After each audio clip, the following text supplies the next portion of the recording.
Good morning, my dear students. Today we will discuss about the last Mughal emperor. He was Aurangzeb and he ruled from 1658 to 1707.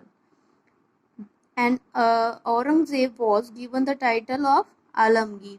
Alamgir words mean क्या था? Conqueror of the world. Means पूरे world को conquer करना, अपनी territories में मिलाना. He was the last of the great Mughals. Last Mughal emperor था and he ruled for the 49 years. और उसने 49 ईयर्स तक रूल किया था. लॉन्ग टाइम तक सबसे ज़्यादा जो रूल किया था वो औरंगजेब ने किया था. During his long region the Mughal empire reach the largest size. और जितने भी मुगल एम्परर्स अब तक आए थे, औरंगजेब ने अपने एम्पायर को सबसे बड़ा वास्ट बनाया था. बिकॉज उसका जो मेन पर्पस था वो अलग अलग टेरिटरीज को, अलग अलग एरियाज को अनेक्स करके अपनी टेरिटरीज में मिला लेना था. दैट्स वाई इसके टाइम में क्या था, मुगल एम्पायर काफ़ी वास्ट हो गया था, लार्ज साइज हो गया था, covering near the whole of the India. Means mostly उसने पार्ट पर कवर कर लिया था. औरंगजेब की जो मिलिट्री कंपैरिजन थे, मिलिट्री एक्शंस थे, उन्होंने क्या क्या किया था, जैसे कि 1663 में उन्होंने वार किया था और होम के साथ, और नॉर्थ ईस्ट में जो उन्होंने लड़ा था. 1664 टू 65 में उन्होंने Chittagong occupied with the defeat and Arakan kingdoms at the hands of Aurangzeb. ऐसे ही 1675 में उन्होंने सिख लीडर गुरु तेग बहादुर जो थे उनके साथ उन्होंने रिबेल किया. 1685 और 1688 तक बीजापुर और गोलकोंडा का उन्होंने एनेक्स किया. 1680 एंड 1707 में मिलिट्री कंपैरिजन क्या था, उन्होंने जो मराठा थे, शिवाजी जिनके लीडर थे, उनके साथ जो है उनके वॉर किए, लड़ाइयाँ लड़ी. And the later his son Sambhaji से उन्होंने जो है लड़ाइयाँ लड़ी. औरंगजेब जो थे वो स्ट्रिक्ट डिसिप्लिन मैन थे, तो उसके साथ साथ वो गॉड फियरिंग मुस्लिम भी थे, भगवान से डरने वाले भी थे, स्ट्रिक्ट थे, अपने एडमिनिस्ट्रेशंस को बड़े स्ट्रिक्टली फॉलो करते थे, जो रूल रेगुलेशंस बनाई जाती थी उन्हें वो फॉलो करते थे. He had a very simple lifestyle थी उनकी. कोई गोल्ड जो है यूजेस नहीं करते थे, कोई कॉस्टली रॉब्स नहीं डालते थे, मतलब पहनावा उनका जो होता था वो कॉस्टली नहीं होता था. ज़्यादा मेटल्स का जो है गोल्ड और सिल्वर वो यूज़ नहीं करते थे.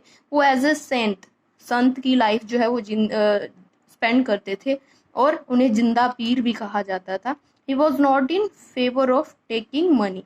साथ ही जो ट्रेजरी थी उनकी, खजाने जो थे, वहाँ से वो प्रेफर नहीं करते थे कि मनी निकालना.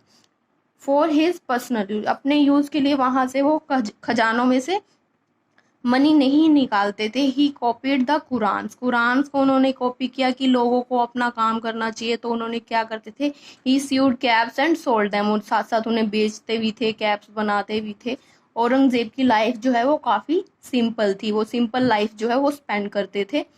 बट उनका जो मेन उद्देश्य होता था वो ज़्यादा से ज़्यादा टेरिटरीज को अपनी टेरिटरीज में मिलाना, साथ ही साथ अपनी स्टेट का प्रोटेक्शन रखना. दो मेन पर्पस थे उनके, राइट. इन नॉर्थ इंडिया में Aurangzeb had increase the land tax. जब नॉर्थ इंडिया में औरंगजेब ने लैंड टैक्स बढ़ा दिया तो क्या हुआ, तो बुंदेलाज और सतनामीज जो थे उन्होंने उनके अगेंस्ट में क्या कर दिया, रिवोल्ट कर दी. मतलब उन्होंने लैंड टैक्स बढ़ाने की वजह से उनके खिलाफ बोले वो. एंड अनलाइक अकबर, अकबर ने जो क्या था, राजपूत के, मैंने आपको बताया था जैसे जोधा बाई से उन्होंने जो है मैरिज की थी, और राजपूत के लिए उन्होंने कई जो है रियायतें रखी थी, उन्हें अपना अच्छे पद पर भी दिया हुआ था, एडमिनिस्ट्रेशन पे अच्छी जो है उन्हें पोस्ट दी हुई थी. औरंगजेब ने ये पॉलिसीज जो है नहीं अपनाई थी, उनकी पॉलिसीज अलग थी. वो कहते थे कि राजपूत जो हैं उनके जो उनकी पॉलिसीज़ में, राजपूत की पॉलिसीज़ में इंटरफेरेंस करते थे, उनके अफेयर्स में जो उनके मामले होते थे, ख़ासतौर पर कौन सी जगहों के, मेवाड़ और मरवाड़ जो स्टेट्स थी राजपूत की, उन एरियाज़ पर ये इंटरफेरेंस रखते थे. दिस रिजल्टेड इन स्ट्रेटेंड रिलेशनशिप, इससे क्या हुआ, अगर वो इंटरफेयर करेंगे किसी के मामले में तो इनसे उनके बीच में जो है रिलेशनशिप अच्छे नहीं थे। तो औरंगज़ेब जो है उन्होंने मेनली अपना जो सारा टाइम, रिसोर्सेज और एनर्जी कहाँ स्पेंड की, वो इन रिवोल्ट्स को, इन क्रांतिज को जो है, क्रांतियाँ जो हुई थी उनको, लड़ाइयाँ जो हुई थी उनको क्रश करने में, उनको ख़त्म करने में ही उन्होंने सारा टाइम स्पेंड कर दिया, रिसोर्सेज ख़त्म कर दिए, अपने एनर्जी ख़त्म कर दी, मीन्स आर्मी भी उन्होंने इसमें गंवा दी। But his longest and the toughest struggle was against the Maratha, सबसे बड़ा स्ट्रगल जो था जिसमें उन्होंने अपने सारे रिसोर्सेज, एनर्जी और टाइम स्पेंड किया था, that was the Marathas. Marathas के खिलाफ जो उनका रिवोल्ट था, जिनके लीडर कौन थे, मराठा के शिवाजी। तो दक्कन पॉलिसीज क्या थी औरंगजेब की, ये था कि 24 ईयर्स के लिए उसने ऐसा स्पेंड किया दक्कन एरियाज में, उन एरियाज को अनेक्स करने के लिए, वहाँ उन्होंने 24 ईयर्स स्पेंड किए थे। तो he was successful in annexing the state of Bijapur को भी उन्होंने अनेक्स कर लिया, गोलकोंडा को भी उन्होंने अनेक्स कर लिया, मोस्टली दक्कन पार्ट को उन्होंने अपनी टेरिटरीज में मिला लिया। But he was unable to subdue Shivaji, but Shivaji को वो है नहीं हरा पाए, उनके सक्सेसर जो थे उनको वो नहीं हरा पाए थे। और मराठास जो थे वो इंडिपेंडेंट ही थे, वो अपना काम जो है इंडिपेंडेंट करते थे, इन मुगलों के जो अंडर आकर या उनकी पॉलिसीज़ के अकॉर्डिंग जो है वो काम नहीं करते थे। इससे जब औरंगजेब ने 24 ईयर्स लगा दिए दक्कन एरिया में सारी अपनी पॉलिसीज़ लगाने के लिए, एरियाज़ को अनेक्स करने के लिए, तो काफ़ी लॉन्ग टाइम रह गया था जब वो नॉर्थ इंडिया में नहीं गए थे। रिजल्ट क्या निकला, India Weeknd the administration, north India का जो एडमिनिस्ट्रेशन था, प्रशासन था, वो वीक पड़ गया। उनके साथ साथ ट्रेजरी मीन्स खजाने जो थे वो भी डिप्लेटेड हो गए, खजाने भी खाली होने स्टार्ट हो गए। In addition with these conquest the Mughals was directly in the confrontations with the Marathas, और सारा टाइम जो है उन्होंने मराठा के साथ जो है यही लड़ाई करने में ही स्पेंड कर दिया। औरंगजेब ने जो है इनको क्रश करने में, इनको हराने में ही अपना एफर्ट लगाता रहा, बट लास्ट में फिर भी वो फेल हो गया। He spend his time, energy, money on the fruitless war with them, और ये जो ना खत्म होने वाली लड़ाई थी उनमें ही उसने सब कुछ गवा दिया था।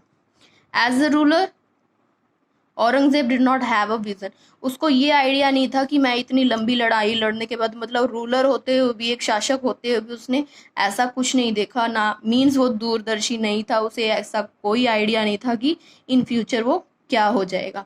His policies were to a large extent responsible for the decline of the Mughal, और इसीलिए औरंगजेब को ही मुगल एम्पायर का डिक्लाइन के लिए माना जाता है कि वही रीज़न था जिससे मुगल एम्पायर जो है वो उसका डिक्लाइन हो गया।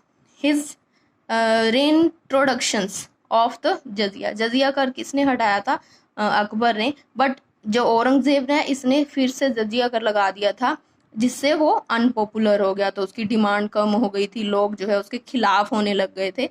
और दूसरा रीज़न क्या था, उसकी स्मॉल माइंडेड जो था, इंटॉलरेंस जो थी, वो उसकी वजह से वो अनपॉपुलर हो गया। Aurangzeb did not patronize historians and the writer, but information about it is available from the several valuable works. Aurangzeb जो है उसकी ज़्यादा राइटर्स ने उसके बारे में नहीं लिखा है, बट कई ऐसे वैल्यूएबल वर्क्स जो किए गए हैं किनके द्वारा, जैसे काजिम ने किया है, इनके द्वारा जो वर्क किए गए थे उसमें औरंगजेब के बारे में लिखा गया है। ये एग्जाम्पल्स हैं, आलमगीरनामा जो थे जो मोहम्मद काजिम ने लिखा था, उसमें इनके बारे में जो है वो जिक्र किया गया है। भीमसेन ने नुस्खा ए दिलखुशा जो है लिखा था, और साथ ही साथ ईश्वर दास ने जो लिखा था Futuhat e Alamgiri. The successor of the Aurangzeb were weak थे उसके सक्सेसर, साथ ही साथ क्या थे, जो उसके नॉवेल्स थे, वो नॉवेल्स का जो ग्रुप था वो कंट्रोल नहीं था उसका, वो इनएफिशिएंट थे, करप्ट थे साथ ही साथ, जिससे उसका मुगल एम्पायर का डिक्लाइन होना स्टार्ट हो गया था। If we are talk about the administration, प्रशासन जो था उसकी बात करते हैं, तो it is divided into 2 parts. First is position of the emperor in Mughal administration, कि एम्परर की पोजीशन क्या थी एडमिनिस्ट्रेशंस में। And the second verse is central administration कैसे चलाया जाता था, जैसे कि जो है स्टेट्स कैसे डिवाइड की गई थी, किसको क्या जो है वर्क दिया गया था, क्या ड्यूटीज दी गई थी, वो further divided, right. First is emperor की क्या पोजीशन थी। एम्परर जो था वो सेंट्रल एशिया, इसका जो एडमिनिस्ट्रेशन था, मुगल एडमिनिस्ट्रेशन जो था वो सबका मिक्सचर था, चाहे वो सेंट्रल एशिया है, इंडिया है या पर्शियन सिस्टम था, तीनों का मिक्सचर था। एडमिनिस्ट्रेशन जो था मुगल डायनेस्टीज का, वो बहुत बड़ा एग्जाम्पल था कि सबका कैसे मिक्सचर करके उन्हें जो है वो फॉलो किया गया था। At the centre of the Mughal state was emperor who was all powerful. तो इसमें क्या एम्परर की क्या पोजीशन होती थी, एम्परर जो था सबसे ज़्यादा पावरफुल होता था। Next in line of the importance was the, और उसके एम्परर के बाद किनको इम्पोर्टेंस दी जाती थी, वो रूलिंग एलिट्स जो होते थे, जो काम करते थे, रूल चलाते थे, नोबेलिटीज जो होती थी। Mughal emperor had two primary crucial duties. Mughal emperors की कौन कौन सी ड्यूटीज थी, वो थी जहांबानी और जहांगीरी। दोनों का मतलब क्या है, protection of the state and extension of the empire. State की प्रोटेक्शन करना और एम्पायर को बड़ा बनाना। Along with this the emperor was the head of the state. सबसे जो है, सबसे कहने का मतलब है कि एम्परर को ही ज़्यादा इंपॉर्टेंस दी जाती थी। लोग जो होते थे, रूलर्स जो होते थे, उनके जो रूलिंग एलिट्स थे, तो वो उनकी हेल्प करते थे, बट लास्ट फाइनल डिसीजन जो होता था वो एम्परर का ही होता था। He was also the law maker. कानून भी वही बनाता था, न्याय भी वही करता था। चीफ एग्जीक्यूटिव होता था, कमांडर इन द चीफ, सबका चीफ होता था, चाहे वो आर्मी के हो या एडमिनिस्ट्रेशन का हो या जस्टिस का काम हो, सब में हेड जो होता था वो एम्परर ही होता था। फाइनल डिस्पेंसेस ऑफ जस्टिस, जो डिसीजन लेता था वो एम्परर का ही काम होता था। But in all this and more the emperor had the support of the nobles. But सभी नोबल्स जो है उसे सपोर्ट करते थे, उसे सजेशन देते थे। मिनिस्टर्स जो होते थे उसे सजेशंस देते थे। फाइनल अथॉरिटी जो थी वो लास्ट में एम्परर की होती थी। डिसीजन जो होता था वो एम्परर का ही होता था। Beside they promulgated policies and the programs which are helpful in economic and the cultural progress of their subjects। इसके साथ साथ जो उसकी पॉलिसीज थे, उसके प्रोग्राम्स थे, उन्होंने उसकी हेल्प की क्या होने में, इकोनॉमिक डेवलपमेंट हुई, कल्चरल प्रोग्रेस हुआ। In this way the emperor also insured prosperity. और इकोनॉमिक अगर डेवलपमेंट होती है तो क्या होता है, प्रोस्पेरिटी आती है and the Prestige at the political and social level पर आ जाती है।